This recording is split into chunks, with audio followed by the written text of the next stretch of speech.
Hello everybody, Liz here and welcome to my channel. So today I wanted to talk to you guys about the first book I finished in 2017, and that is The Bell Jar by Sylvia Plath. So this book was a recommendation by my friend Kaylin, and she told me that I had to pick it up, that it was a really good book, so I did, and I was very fascinated with the entire storyline. So it is set in about the 1940s, 1950s, follows the main character who is Esther, and Esther is about 19 years old, so she's college age. She is like very beautiful, so she got accepted into like an internship to be a model, and she models clothing and she does kind of all this stuff, but she's also a writer, and she goes and does this internship kind of thing, and throughout the internship there's some things that happen that kind of cause her to go into an episode. So this is a story about somebody with mental illness. I don't know if I should tell you guys, just because my friend told me what the mental illness was, and it did help me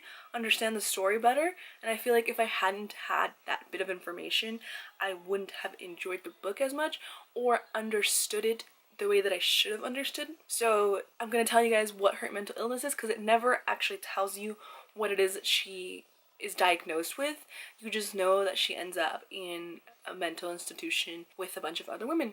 So she has schizophrenia, and I don't know much about schizophrenia, but what is like considered like the medical diagnosis. I don't know what it's like to live with schizophrenia, obviously, because I myself do not suffer from it.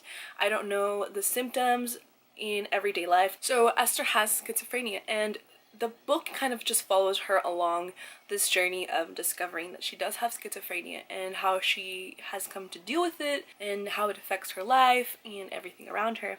So the way that it's written, from what my friend had told me, because she knows somebody that lives with schizophrenia, it is very accurate to and very realistic to the way that somebody reacts and feels when they're going through an episode. So I understood it better once I spoke to her after I'd finished reading the book, because I spoke to her before I decided to make the review, just so I can understand some things and clear some things up and make sure that I wasn't going to say anything that was insensitive or that I wasn't completely knowledgeable about, because again, I don't know much about, schizophrenia and what it is to live with it. So the way that this book is written very sporadically, and it chops, and some of the sentences run for paragraphs. So it's like a paragraph sentence. It is really hard to, well, it's not hard, I should say. It's very easy to pinpoint her moods by the way that she speaks. So the angrier she gets, the smaller her sentences become, and the cruder her words become. So it's very much, you can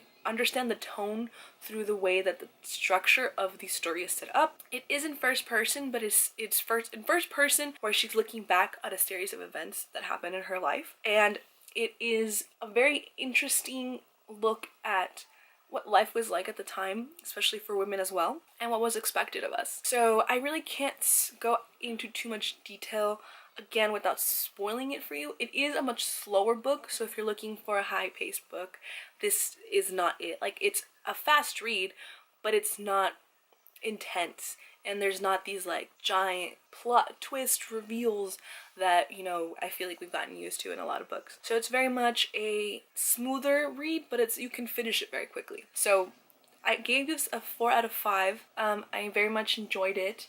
There is some things in here that will make you cringe a little bit. Some of the word choices and stuff, so fair warning with that. But that's all I can really say without spoiling it. It is considered a modern classic as well. So I recommend people to check this out. It's a very good book. It is like an older book, it's a modern classic, and it's definitely something that I feel like is very interesting to kind of have in your person as a reader. That sounded weird. So now going on to like the spoilery part of it, there's some things that I picked up along the way that I felt were really cool, because my friend read this book before me and she really wanted me to read it, so when I picked up we were talked about it.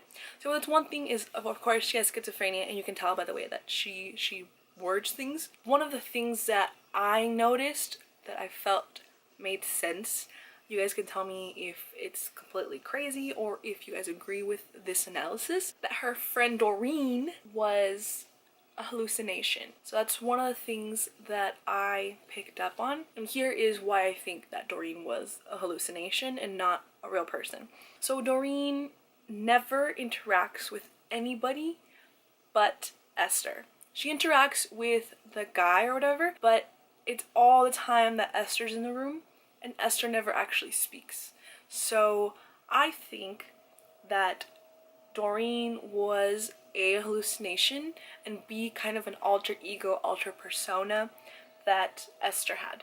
Because Esther kind of was more shy of a person, I should say, than Doreen was. Doreen is this extravagant person who wears all of these great, magnificent pieces of clothing and is very outgoing, very flirty, very promiscuous, everything that Esther doesn't want to be, but secretly admires about Doreen. So Doreen never interacts with anybody else in the house. Doreen is never mentioned by anybody else in the house but Esther, and whenever Esther does mention her, nobody really acknowledges her. And then one of the biggest things is like at the banquet before they got food poisoning. So Doreen was the only one that didn't get food poisoning, and she was the only one that wasn't present at this dinner. So to me, I think Doreen wasn't real. That's one of the biggest things that I was reading it. I was like, oh my god, Doreen never interacts with anybody else. Another part is like when Doreen comes back to the like hotel or whatever they're staying at, she goes to Esther's room and she's crying and supposedly she throws up and Esther leaves her outside. But when she wakes up the next morning, there's no evidence that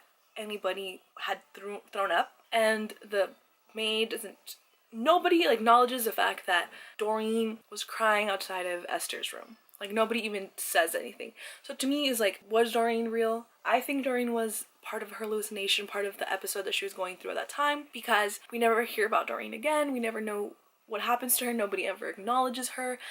And if they do acknowledge her, I think it's part of like, also Esther never uses her real name. And when we met the guy in the white suit, she calls herself like something else, I can't remember the name, and she never uses her name. So I feel like that adds on to the possibility of this being true, perhaps. That's what I think. I don't think it's like Betsy. I think Betsy was also a hallucination because Betsy doesn't interact with anybody else either, and her and Doreen are never seen in the same room together. They only know each other through Esther, and Betsy's one of the only people that acknowledges that Doreen is a real person, or like doesn't say anything, if that makes sense. So that's one of the things that I noticed, and I feel like I was talking to my friend about this, that Doreen might have been hallucination or part of her episode that she was starting to go, because we see the drastic change in the way that Esther views herself and acts and speaks in the story after the incident with the diamond and the guy. Like, so she basically almost gets raped, right, by like this Hispanic dude, which there's like quite a bit of racism that Esther has here. It really bugged me, but I understood it because of the era and the way that Esther grew up. It still bugged me because I was like, Esther, like, please. But that's besides the point. So after the incident with the Hispanic guy hits her and he beats her, right? And she's very, very much a pure person, clean person. Like, she always talks about how a bath will clear everything up. She got really upset she gets really mad at Buddy. I don't know why I called him Billy. For not being pure, for not being chaste. And that's like a huge thing for her. It's like she doesn't want to be dirty. She's always immaculate. She's always showering. And the moment that happens, I think that's when the larger episode for her begins, because she doesn't, like, he hits her in the face and he marked her, and she doesn't shower right away. Like, she wears it as a badge of honor, and after that it's when she starts to go downhill. So she leaves the thing and she throws away her clothes. She goes back home and she doesn't shower for like days. Like, I think it's like a full week that she doesn't shower. She says she hasn't slept for 10 days. Like, she doesn't care about being clean. And that's kind of where her downward spiral begins, where she starts to feel really like suicidal. And she, like, the way she thinks about suicide in such a logical way too is something that's presented in this book. She's like, well, it's so easy, you know. She talks about like taking the pills or suicide by gun, and she's like, oh, that's too messy. And you can just see like how separated she is from these emotions that she's feeling.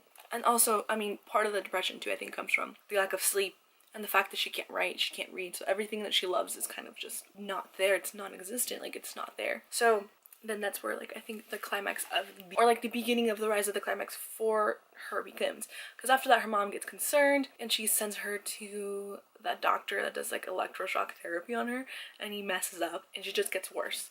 Like, she has to go through all these pretenses and she just doesn't get any better, and you can tell by the way she writes. It's very short but very long-winded at the same time, very short sentences, because later on, like, once a little bit of time passes and she's done the electroshock therapy the first time, her mom's like, oh, you'll be fine, like, you're gonna be back home. So she tries to kill herself, and I was so taken aback by like how calmly she decides that she's gonna like end her life. She takes some pills, she writes a note, she's like, I got all my bases covered. And then she takes the pills and she wakes up at another like hospital. And something that I didn't get is like, and I talked to my friend and we had different opinions about what happened. It's like she wakes up like purple or something, and I was like, did she take too many pills? Like, what caused her to wake up not disfigured but not looking like herself? And my friend was like, maybe she fell because she dug herself into a hole. So I was a little confused on that. Maybe someone can elaborate. And then, you know, that sends her to the hospital, and then she has to send from one asylum to the other, and then she has a writer come. I just didn't understand that. I mean, I feel like that was just a way to get her into a better hospital. She gets sent to the other hospital, and you can see like she still doesn't care, but she cares enough where she knows that she doesn't want to be there. She's like, this place is not, no. So then later on, Joanne comes in. Like, Joanne is there and she kind of follows after Esther, and you know, she ends up dying after Esther kind of uses her, I guess is the best word, because we know that she's like, and that's how we know also like she's changed. She was willing to sleep with that like professor dude, when before like being chaste was like a really important thing to her. And I'm still trying to figure out, I even googled it, when she has sex with the guy, right, when she sleeps with him, she's like bleeding profusely, right? What happened to her? My friend argued that it was like part of her imagination, but I was like, but she went to the doctor, so it might have been something real, or it might have been part of the hallucination, because like she's just like continuously bleeding, or maybe she did something to herself and she didn't know she did something to herself. I don't know. My friend told me she's like, if you that they said that if you think too much about this book you will go insane, and I don't mean that in like derogatory, but like you'll think about it too much that you'll go into it too much. And I had like, I've thought about it, I was like, well, how did this happen? But then this doesn't make sense, then this doesn't make sense. And also the ending of this book is so like anticlimactic that I was a little upset, because she's like, oh well, I go into this room and then that's it. So you don't really find out if she gets better or what happens to her. My mind ran wild and I was like, did she get executed? Did she have some part to do in Joanne's murder / suicide? I said murder because I went to this conclusion that Esther like was part of like her suicide plan or something. Then again, like I spoke to my friend and we reread the first part, like the first chapter, and it's like a flashback. All of this is a flashback, which I mentioned, right? So I didn't think about that until after I had read it. So flashback didn't happen in the present, and I think that I forgot that for a lot of it, because she does say I did this, not I'm doing this, for instance. So The Bell Jar by Sylvia Plath was really good. I enjoyed it. I feel like if I read it again, I'm going to pick up on a lot more things I didn't pick up the first time. I'm glad I knew that she had schizophrenia, or I think I would have gotten really frustrated with it and I would have put it down because I would have been confused. But since I knew that she did, I knew that there's going to be some things that were not going to make sense, that I was going to have to kind of put together and infer on my own. And I did, and I feel like for the most part I got some stuff. I think it's a fairly short read, so I recommend it to anybody. It is, and it also gives you this idea of the bell jar. So like the bell jar means like you get stuck under your own limitations, and also like you live in this negativity, because that's what she sees it as, like her bell jar, that well she's gotten used to like this horribleness in her illness or whatever is going on, and that it'll get lifted up but it will always be there and it will always be over her head, and it's just something that she can't get rid of. Did I interpret that correctly? I have no idea. That's just what I think. That's my interpretation. You can tell me if I'm completely wrong, or if you agree, or if you have another interpretation, because I love to hear, especially with a book like this. It's kind of not controversial, but definitely can be put up for discussion, and everybody will come up with, I feel like, a different interpretation for some of the things.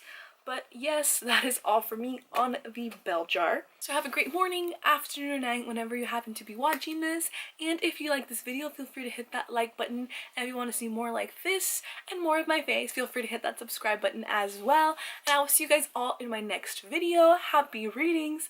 Adios.